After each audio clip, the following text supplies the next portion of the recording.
Good morning. Hello, How are you doing? I'm okay. How are you? Uh, I'm doing pretty good. Your week slowing down since you finished school yet? Yeah, a little bit. Um, Things are kind of sorting into a routine these days. So, um, yeah, about to start training for ketamine assisted therapy. Um, Ah, so excited where will about you that. do where will you do that training? It's through the Polaris Institute, which is based in Canada and San Francisco, but Yeah. most of it's online. Um, so Do excited you about. do you expect it to be legal to use psychedelics in the near future, or are you going to have to go somewhere where it is legal? No, I think yeah, MDMA is supposed to be most likely will be legal by next summer. At least it will be FDA approved for therapeutic use, and then psilocybin's probably on the heels of that, honestly. In And Alabama, well, if the FDA approves it, then it's you know it becomes therapeutically legal. available. Yes, Yeah. wonderful, No, wonderful. I think um, there are different decriminalization efforts being made. Um, because the problem is that it's probably going to be pretty expensive to get it the medical route. Yeah, and it's probably going to be pretty expensive to pay a therapist to sit with you that long, isn't Right. it? Yeah, exactly. So and even some of the places that I've looked at, they're charging a lot, but they don't necessarily have a therapist sitting with you. They have a coach or somebody that doesn't have a degree, but they're still charging an arm and a leg. So um, I Uh, think so. I mean, I do think I didn't I had wanted to do this California Institute of Integral Studies course, but that was they don't make that available to people in Alabama. So North Carolina, and there are several states that it's kind of a pay to play racket where in order to have online students, you have to pay to get access to those states. So which is lame. it's embarrassing to live in Alabama. But in the near term, it may have actually been a good thing because if I do, ketamine assisted therapy, that's legal, and I can do that as soon as I have a license or a Wonderful. certificate, I should say. Um, anyway, yeah, I think we may be it today because the Davises Oh, are out and and Tony's Tony's out. Tony's out. So, but I think why don't we just go with it and we'll have a discussion. We don't have to go a full hour. Good, because I didn't sleep last night. I'm not capable of going a full hour. Okay. Well, and that's house church. So we do what we got with who we have available. So how about do you mind being the liturgist and I'll be the voice of the people? That's great. And then we'll just if you'll do the Exodus reading, I'll do the Matthew reading. That sound Okay, good? All sounds right. great.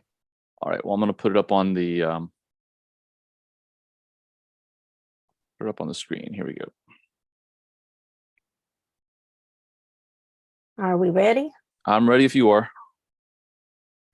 It would start with that name. I think it's Eutychius. Eutychius of Alexandria was born on this day in 877. He was one of the first Christian writers to write in Arabic and became patriarch of the Melkite Church, a Middle Eastern church. Today is also the birthday in 1609 of Gerard Winstanley, a religious land reformer. Based on the theology of the early church in Acts, he formed a group called the True Levelers, or the Diggers, who took over private land in order to plant crops for the common good. They tore down fences and dug up hedgerows in order to redistribute wealth. He became a Quaker and a Universalist. Today is also the birthday in 1880 of Laura Cornelius Kellogg, also known as Minnie and Winninjean. She became a leading voice for Indigenous American rights and founded the Society of American Indians. She was critical both of the Bureau of Indian Affairs and the system of church-run Indian boarding schools. The Lord be with you. And also with you. Hear these words of invitation. The hospitality of God knows no bounds. The love of God is immeasurable. The generosity of God is beyond our wildest dreams. We gather today as invited ones, As beloved ones, as blessed ones. draw near and let us break the bread of life. Sing to the righteous one a new song. Her praise in the assembly of her faithful people. Let Israel rejoice in their Maker. Let the people of Zion be glad in their sovereign, Let them praise her name with dancing. and make music to her with timbrel and harp. For the righteous one takes delight in her people. She crowns the humble with victory. Let her faithful people rejoice in this honor and sing for joy on their beds. Praise the righteous one. Exodus 12, 1 through 14. The Lord said to Moses and Aaron in Egypt, "This month is to be for you the first month of your year. Tell the whole community of Israel that on the 10th day of this month, each man is to take a lamb for his family, one for each household. If any household is too small for a whole lamb, they must share one with their nearest neighbor, having taken into account the number of people there are. You are to determine the amount of lamb needed in accordance with what each person will eat. The animals you choose must be year-old males without defect, and you may take them from the sheep or the goats. Take care of them until the 14th day of the month, when all the members of the community of Israel must slaughter them at twilight. Then they are to take some of the blood and put it on the sides and tops of the door frames of the houses where they eat the lambs. That same night, they are to eat the meat roasted over the fire, along with bitter herbs and bread made with yeast. Bread made without yeast. Do not eat the meat raw or boiled in water, but roast it over a fire with the head, legs, and internal organs. Do not leave any of it till morning. If something is left till morning, you must burn it. This is how you are to eat it, with your cloak tucked into your belt, your sandals on your feet, and your staff in your hand. Eat it in haste. It is the Lord's Passover. On that same night, I will pass through Egypt and strike down every firstborn of both people and animals, and I will bring judgment on all the gods of Egypt. I am the Lord. The blood will be a sign for you on the houses where you are, and when I see the blood, I will pass over you. No destructive plague will touch you when I strike Egypt. This is a day you are to commemorate.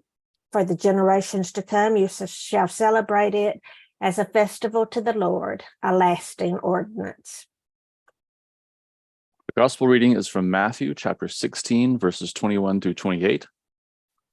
If your brother or sister sins, go and point out their fault just between the two of you. If they listen to you, you have won them over. But if they will not listen, take one or two others along, so that every matter may be established by the testimony of 2 or 3 witnesses. If they still refuse to listen, tell it to the church, and if they refuse to listen even to the church, treat them as you would a pagan or a tax collector. Truly, I tell you, whatever you bind on earth will be bound in heaven, and whatever you loose on earth will be loosed in heaven. Again, truly, I tell you that if 2 of you on earth agree about anything they ask for, it will be done for them by my Father in heaven. For where 2 or 3 gather in my name, there am I with them. May God bless the hearing of this word. Thanks be to God. Gerard Winstanley wrote, "If you look through the earth, you shall see that the landlords, teachers, and rulers are oppressors, murderers, and thieves. But it was not thus from the beginning. And this is one reason we dig and labor the earth with one another, that we might work in righteousness and lift up the creation from bondage. For so long as we have landlords in this corrupt settlement, we cannot work in righteousness. For we should still lift up the curse and shred down the creation, dishonor the spirit of universal liberty, and hinder the work of restoration.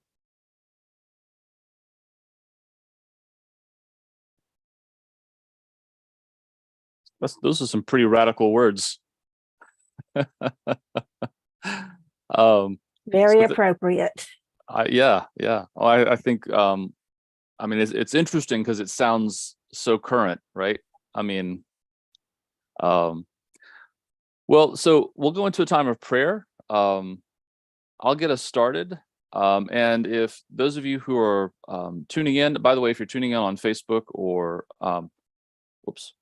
if you're tuning in on Facebook or YouTube, feel free, if you want to make a prayer request, just put it in the comments. Also, feel free to click like or just comment with where you're watching from. That way we have a record of your attendance with us today. Let's see, I'm going to pull up a couple of things so I can. And Dave, I can do the chat on Zoom. Thank you. That would be great. Let's go to God in prayer.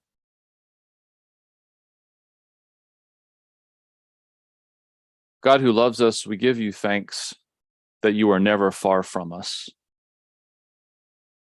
We thank you that there is no place we can go to flee from your presence. We ask that you will give us an assurance that you walk with us every step of every day, that even in times of trial, you are with us, that you guard and protect us, that you look out for our interests. We lift up to you all those places where there is pain and struggle today, especially Morocco and the people who are suffering as a result of the earthquake. We ask that you aid the rescuers there.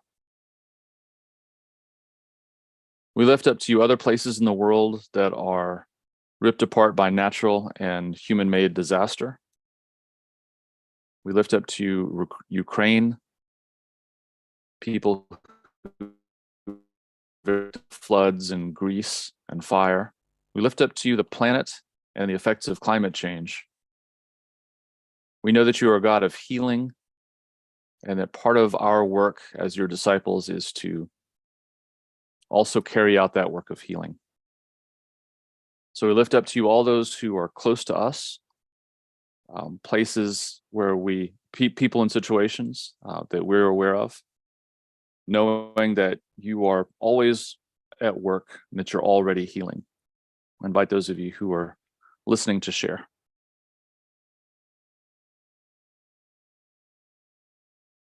The Hazel McCrory family. Lord, hear our prayer.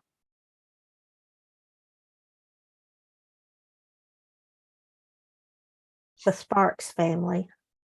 Lord, hear our prayer.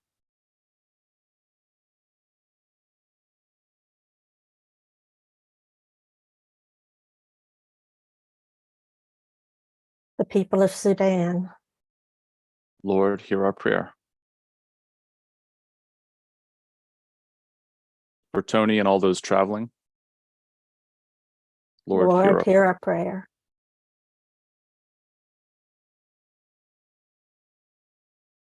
For all those grieving right now around the world. Lord, hear our prayer. For Camille's mom and niece's family who are starting a new chapter living together. Lord, hear our prayer.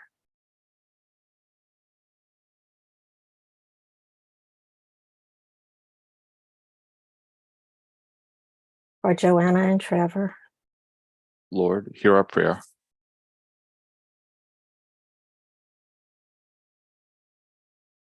For trans people as they deal with the hostility directed toward them. Lord, hear our prayer.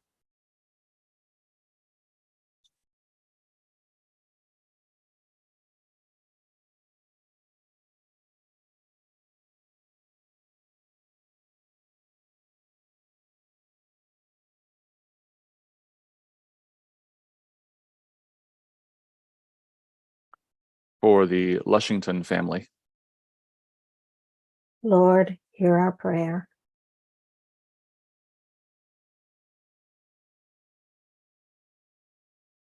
And for the protection of Camille's aunt. Lord, hear our prayer.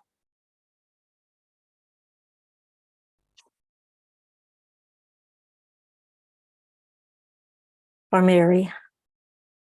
Lord, hear our prayer.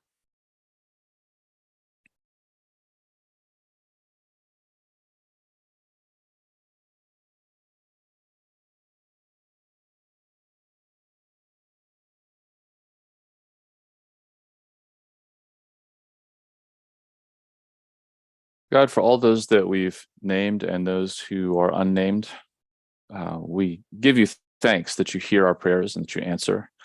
And even when we don't know what to pray, you hear the prayer of our hearts.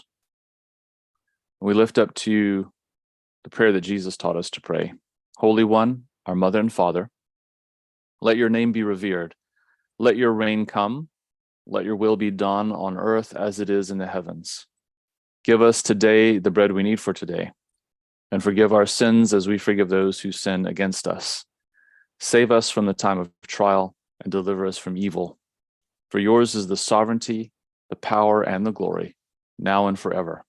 Amen. So I wanted to, this gospel reading is hard and problematic, and especially I recognize in the community of progressive Christians that we work with, and where there's also just a lot of religious trauma. The idea that you would kick someone out of church is pretty harsh. And I before we get into this, I want to say, like, there's a lot of ways that churches have really, really hurt people using this passage. So, for example, kicking out people because of their sexual orientation or gender identity, right? And even in this sort of measured escalation kind of thing, first talk to someone one-on-one, then try to stage an intervention, and then bring it before the body, and then kick them out and treat them, in the passage's words, as a pagan or a tax collector. And automatically, if you're familiar with the scriptures, you're like, but wait, Jesus ate with pagans and tax collectors, right? That was part of this radical inclusive thing. Like, Jesus hung out with tax collectors. So, I mean, so it's problematic for a lot of reasons.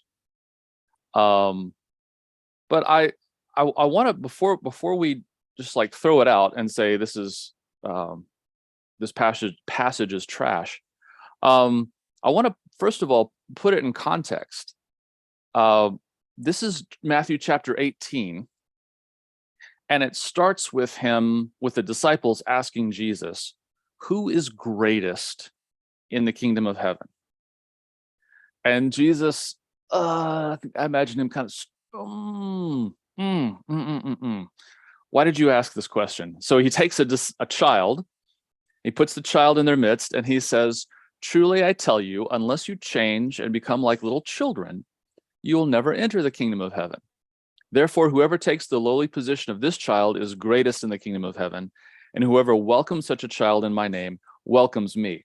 So that's how the passage starts, all right? So before we jump on to, like, this is how you kick someone out of church, we need to start off with this past section where Jesus is,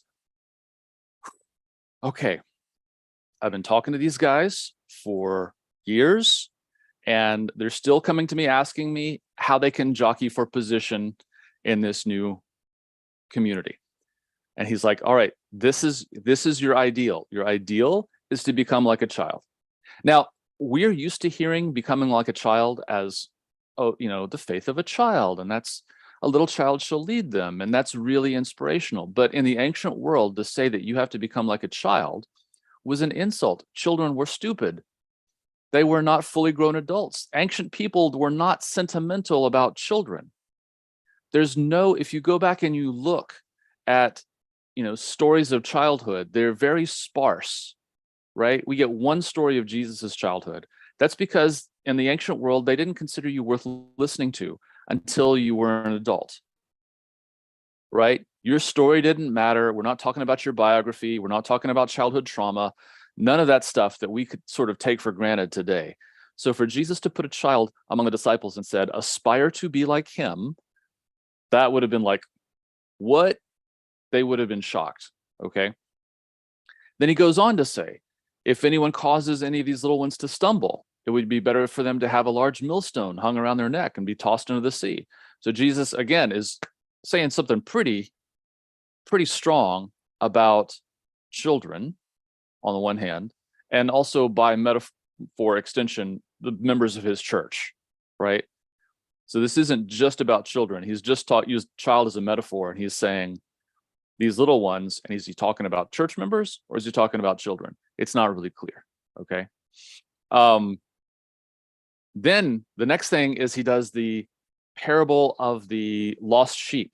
So how many of you, having 99 sheep, wouldn't leave the 99 in the wilderness to go after the one? So Jesus is saying, again, saying something about the nature of the Christian church and of who God is. God is always after the one who has strayed. God is always trying to bring someone back, right? After that point, that's when you have this passage. If your brother or sister sins, go and point out their fault just between the two of you. If they listen to you, you've won them over. If they will not listen, take one or two others along so that every matter may be established by the testimony of 2 or 3 witnesses. He's basically saying here, stage an intervention, right? If there's something that's an ongoing problem.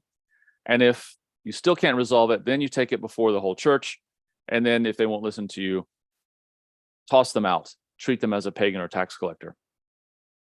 He has this little statement about whatever you bind on earth is bound in heaven. Whatever you loose on earth is loosed in heaven. We'll come back to that in a minute. Whatever you agree on will be done in my name. And then Peter asks, well, God, Lord, how many times shall I forgive my brother or sister who sins against me? Up to 7 times? And Jesus says, not 7 times, but 70 times 7. Okay. Take this passage that has been used to do so much damage, and I want to set it in context. On the front end, God is passionately concerned about the one sheep, right? On the back end, Jesus says, forgive someone 77 times. So this is not about, this little piece here in the middle, I believe, is not intended to be applied to stuff like sexual orientation or gender identity. I don't even think it's meant to apply to things that people in the past would have thought of as, quote, sins. Drug addiction, which is not a sin, it's a condition, right? Lots of other things that we would consider problematic behavior. The whole emphasis of this passage is God is passionately concerned about restoration. So my question then is, what circumstances warrant a community protecting itself against toxic people? Because the reality is toxic people do exist and they can take a community down. Later on in Acts, we have the story of Ananias and Sapphira, which again, they lie to the community in order to aggrandize themselves, in order to make themselves greater, and God smites them dead. All right. So I'm more concerned about what did the community think was going on here, right? What was going on? They were aggrandizing themselves, just like the disciples asked Jesus at the first, who's the greatest? Which one of us is the best, right? I think that has more to do with what Christ is talking about here than anything that we would normally think of as sins. There is a pernicious desire to dominate a community that I think the community is not supposed to put up with. I think that's really what's going on here. Comes down to, I ask the question, what kinds of behaviors warrant expelling someone from a community that's pursuing a certain ideal. And I think that's really what the next two lines are about, right? Truly, I tell you, whatever you bind on earth will be bound in heaven, and whatever you loose on earth will loose in heaven. Again, truly, I tell you that if two of you on earth agree about anything they ask for, it will be done for them by my Father in heaven. This doesn't mean if we both agree to win the lottery that God will make that happen, right? I think this is directly related to the thing that was before it, which is, well, what do you mean? What kinds of situations? Well, this is about a community's consensus. This behavior will destroy our community, right?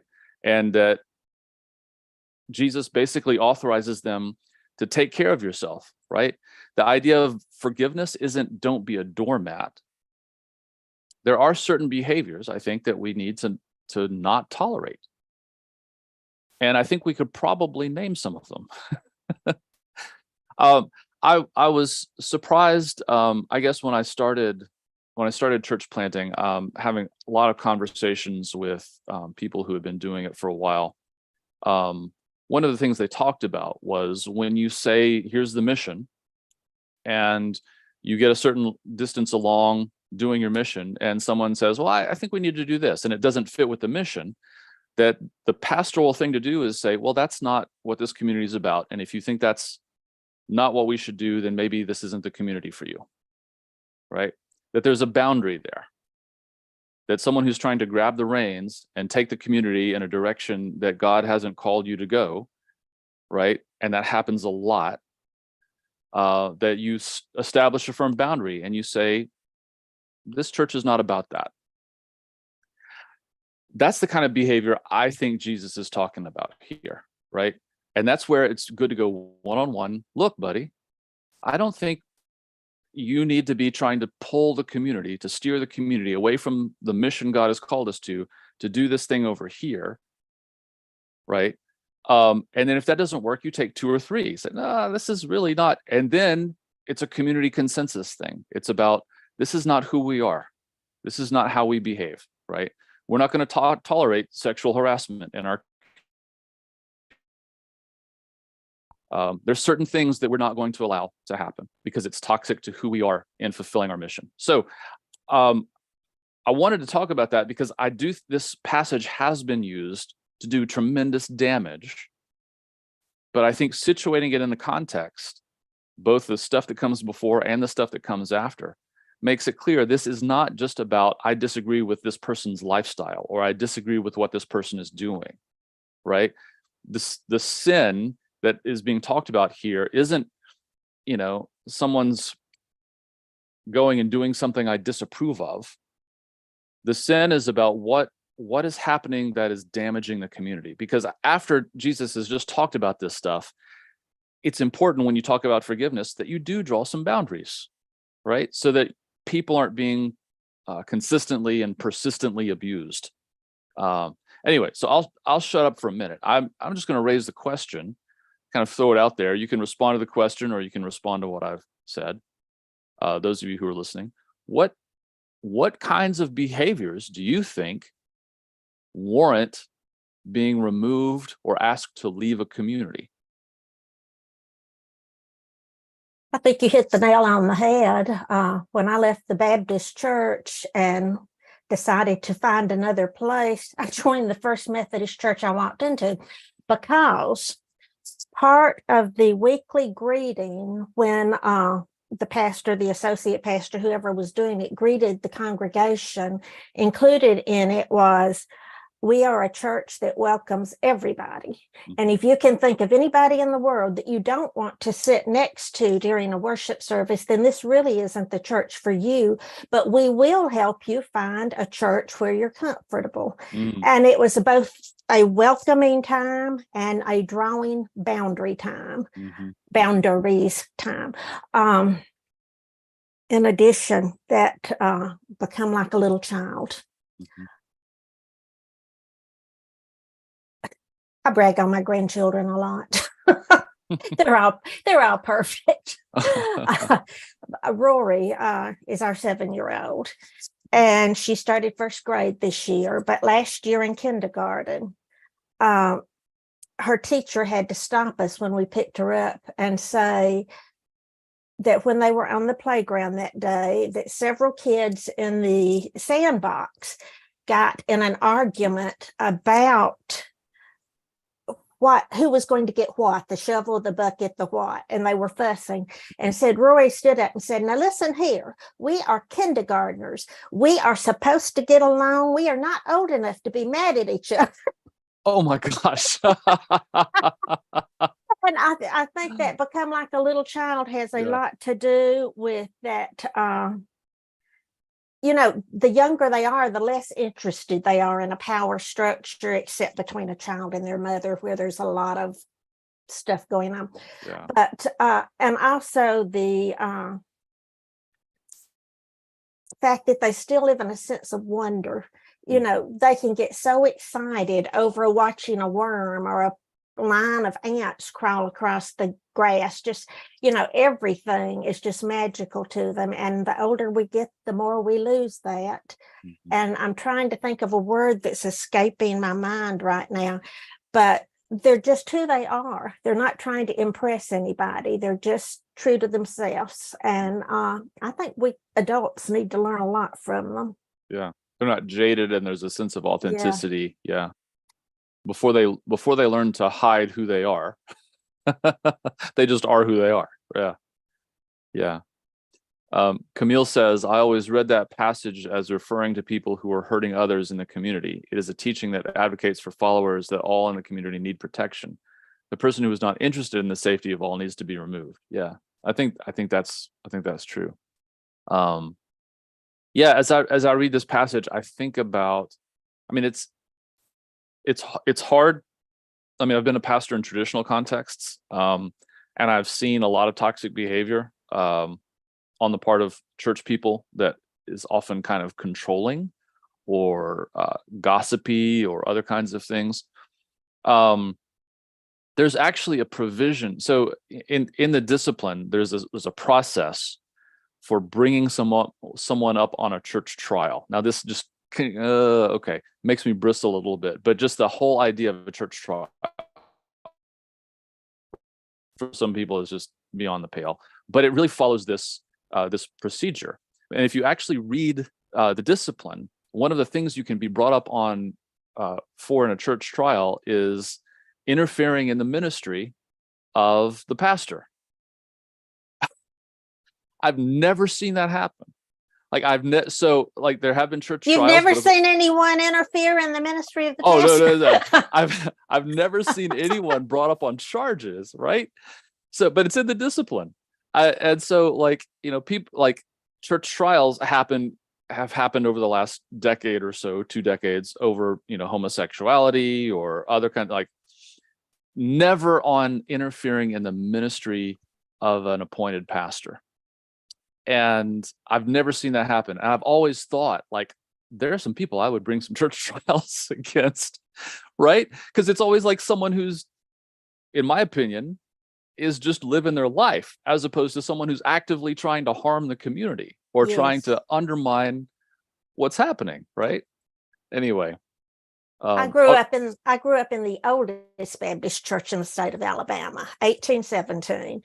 And church minutes go back to 1817. Wow. And you can read through them if you can read the handwriting. And people were brought up on trial and kicked out of the church for dancing. Oh my. Women were kicked out for smoking. Apparently it was okay for men to.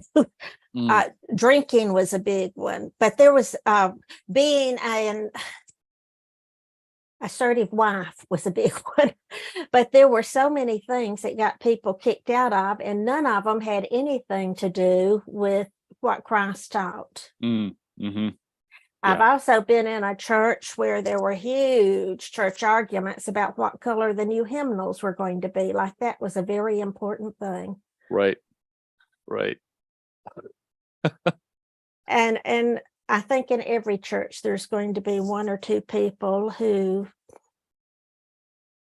go around undermining the work of the pastor very passive aggressively, but planting those doubts in other people's mind for long enough that that movement starts against them. And they need to be churched. Right. Well, after, I think that's one of the things in this passage is oftentimes when I read it, I think the person who's probably bringing the charges is probably the one that needs to be brought up in a church trial, right? Frequently. Camille points out these same procedures can be applied to family structures. If you try to talk something out with someone who is mad at you, but they freeze you out, the first thing most do is take their closest family member. That's true. I mean, I think so. Part of that, the other thing to recognize is this doesn't start off with someone trying to create a smear campaign, right? It's not like, oh, I'm going to talk to 15 other people and then go to this person. The first thing you're instructed to do is you talk to the other person about it. And what I often see is that first step never happens, right? And it probably, in most of the quote church trials that we see happen, that probably almost never happens. It's always, I'm going to go get 2 or 3 other people. I'm going to start spreading gossip and I'm going to impugn the character of this person. The first thing it says is go talk to them, right? And it's, my suspicion is it's probably less, oh, I'm the righteous one going to go talk to this person and turn them around, and more like, I'm going to talk to them and I'm going to realize, oh, that's not really what I thought it was, right? The whole idea is you sort it out first with someone else. Anyway. Joanne says, Dave, I was brought up because I had Tony at an early age. I had to ask for forgiveness. You mean from the church? Like, had to ask forgiveness from the church? I'm curious about that.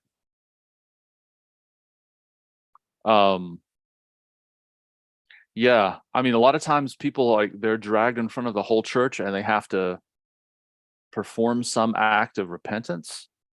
And she said, yes, that's what she was required to do. That's brutal. Okay, full disclosure. Many years ago, I got accused of having an affair with the pastor. I didn't, but I had not set foot in that church for 34 years until this week. And someone died there that I thought a lot of, and the funeral was there at the church, and my sister was going to go with me. And she and I have a very dark sense of humor. And she wanted to know, was I going to get out the dress that had the scarlet A embroidered on it, or wear my red sequined nightgown? Oh my gosh. No, we hurt each other intentionally. And the worst thing is when it's a staff person who's trying to take down another staff person. I've seen a secretary who did that passive aggressive thing with the pastor, where so many times someone would call and ask to speak to him, and she would say, well, I don't know where he is. He never tells me anything. And, gosh.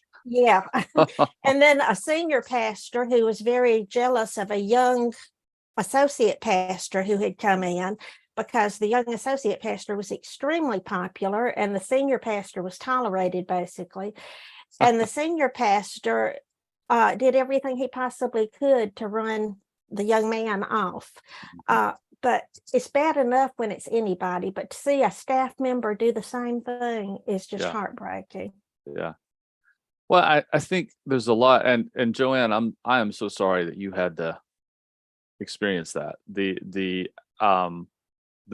public humiliation that is often used, and especially thinking about this particular situation here, the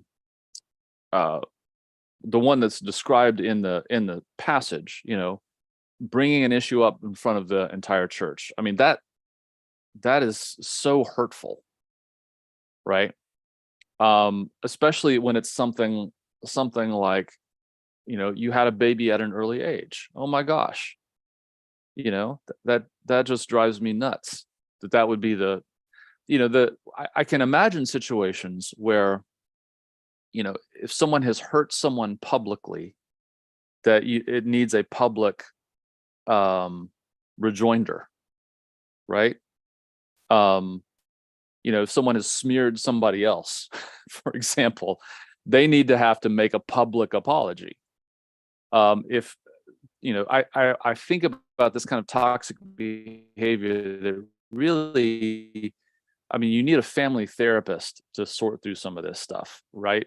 This isn't something that we need to apply A, B, C, D, E, F, G rules to. Part of it's, what's actually going on? What's the power dynamic here?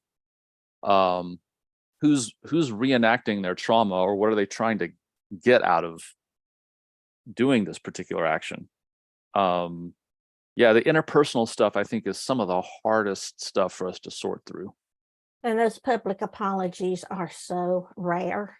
Mm-hmm. Have had 2 times I have had someone offer me apology about what had happened years ago, Mm-hmm. and say that they should never have got caught up in it, and how it had hurt them as well as other people. But we are so prideful Mm-hmm. that it's hard to admit we're wrong, even to ourselves, but to the public, Yeah. and that's the most cleansing thing we can do too. Yeah. What you were just saying, Paula, puts me in the mind of, when we talk about being like little children. Now I don't mean junior high kids, because they're all about public humiliation. but I mean little children have no interest in some of these power dynamics, right? Or the idea of, we're going to publicly hurt this person or humiliate them. No interest in any of that. So I think about this process happening among a community of children, when it would be more like, all we want to do is make it so that we can function. We're just trying to get along, as your grandson was saying. Yeah, just Granddaughter. oh, my bad. Granddaughter was saying. Yeah. We're kindergartners. We're supposed to be getting along. I love that. Leave the politics for the grown-ups, y'all. Yeah. Any other comments? I'd be curious to hear anyone else's perspective on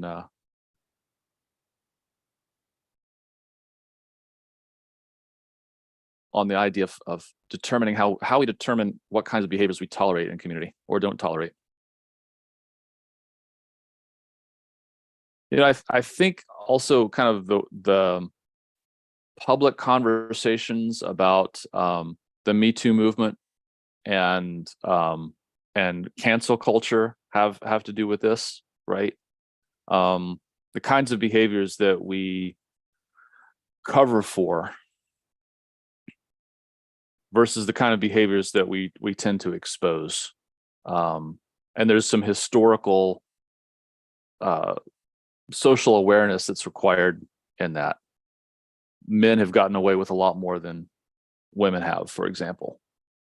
And Joanne, the church is famous for hiding the mistakes pastors have made, not just mistakes, the sins. Mm-hmm. And you just look at what's happened in the Catholic Church in the past few years, where so many pastors have been found guilty of abusing children. And Mm-hmm. it's not just the Catholics. The Catholics have been made more public, but it's in every denomination. Yeah.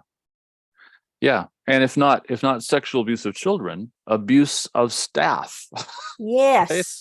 Like, that's been one that's been recent, where pastors are like, this person is Mark Driscoll or other, this person is abusive to their staff, and we don't need to encourage that behavior.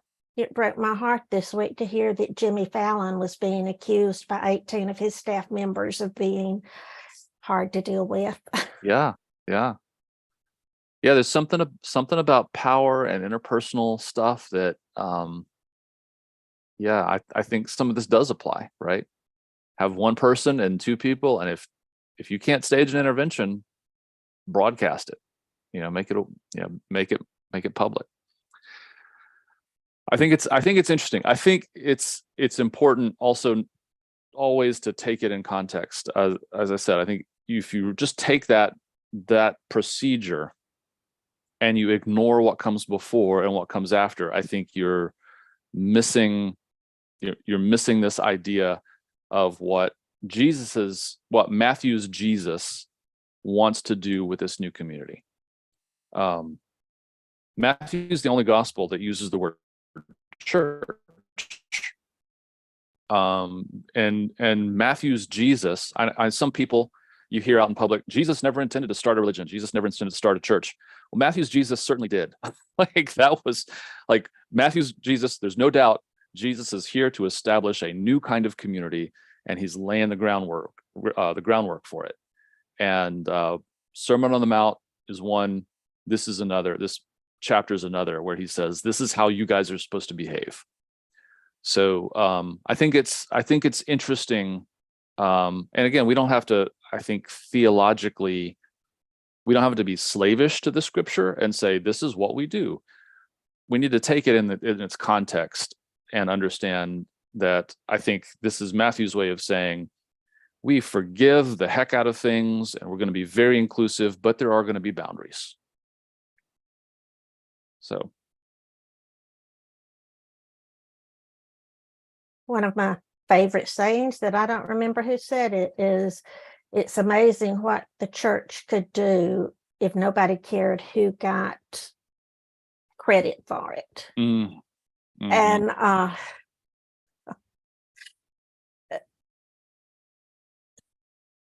don't want to go there. I hear it. And that whole power thing just wants us to see our name up in lights in front of other people so that they know how special we are. Mm-hmm. Yeah. Yeah. I wonder how many good deeds are done simply as one-upmanship to prove that we're better than somebody else. Yeah. Miriam says a quote, welcoming church. When the wealthier congregants don't want a homeless, quote, smelly person sitting next to them in church. Kids don't care. They might ask why they didn't take a bath before church. Yeah, people are often like, we have criteria that dismiss people well before kids do. Yeah. Well, that seems like a good place to wrap it up. Thank you all for participating in the conversation.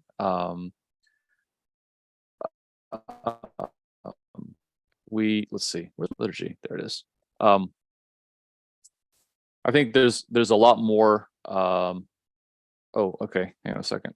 Teresa. Yeah. Do you want to read that one from Teresa? Yeah, this passage and also the don't eat with such a one was so very weaponized in the church I grew up in. Mm-hmm. Using a light to disinfect harmful behavior is very different than using shame and shunning as a way to keep people in line. Amen. Oh, that's a great distinction. Yeah. I think you're right, Teresa. It is transparency. And part of this is like that whole idea that sunlight's the best disinfectant. I think that's true. And it's not, I'm going to do a polemic or shame someone into different kind of behavior. It's, we want to be transparent about things. Yeah. Well, thank you all again for the conversation. I'm going to go ahead and share the liturgy back up on the screen. Paul, if you could do the closing prayer, I'll do the benediction. The closing prayer from Claude Le Cambelier. I know too well that I am weak and changeable. I know the power of temptation against the strongest virtue. I have seen stars fall and foundations of my world crack. These things do not alarm me. While I hope in you, I am sheltered from all misfortune, and I am sure that my trust shall endure. For I rely upon you to sustain this unfailing hope. Finally, I know that my confidence cannot exceed your generosity, and that I shall never receive less than I have hoped from you. Amen. God is love. Nothing is wasted. All things shall be well. Go in peace. Yeah. Well, thank you again for a wonderful conversation. going to go ahead and wrap up. If you're on the Zoom call, if you would stick around for just